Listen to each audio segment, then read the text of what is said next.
به شعبه وزارت کارهای داخلی در شهر روغون با عریضه مرد 28 ساله ساکن نوی دنقره مراجعت نموده است که شب 20 به 21 ایون سال 2023 تخمینا ساعت 00:40 دقیقه شخصان نامعلوم به یگان اساس او را زیر رتکوب قرار داده از دستش یک عدد تلفن موبیلی تمغه سامسونگ را تصرف نموده از جای حادثه غیب زدند. ضرر رسانده شده 5000 سومانی را تشکیل می‌دهد.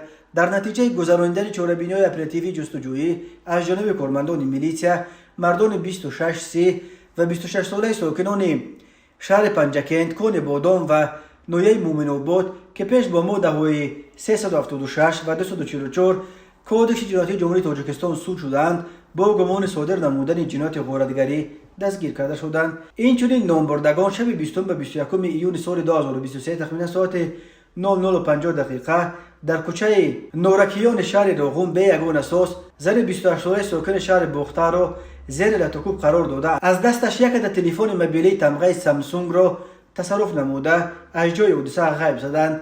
ضرر رسانده شده 1500 سومانی را تشکیل می‌دهد. اوید به این حادثه ها تفتیشات ادامه دارد.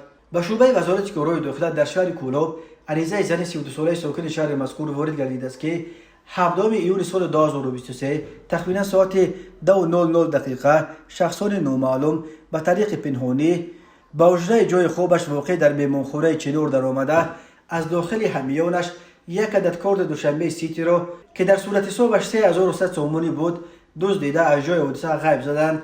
در نتیجه گذراندن چاره‌بینی‌های اپراتیوی جستجویی از جانب کارمندان میلیسیا 2 نفر زن 20 و 31 ساله ساکنان همین شهر همچون گمانبر در صادر نمودن جنایت دزدی دستگیر کرده شدند. همین طریق در نتیجه گذراندن چاره‌بینی‌های اپراتیوی جستجویی معین کرده شد که زن 26 ساله ساکن نوی باباجان غفوروف 12 ایون سال 2023 تخمینا ساعت 17:00 دقیقه به طریق پنهانی از خانه استقامتی جوانزن 22 ساله ساکن شهر استرافشان جواهرات گوناگون طلایی را دزدیده از جای حادثه غیب زده است.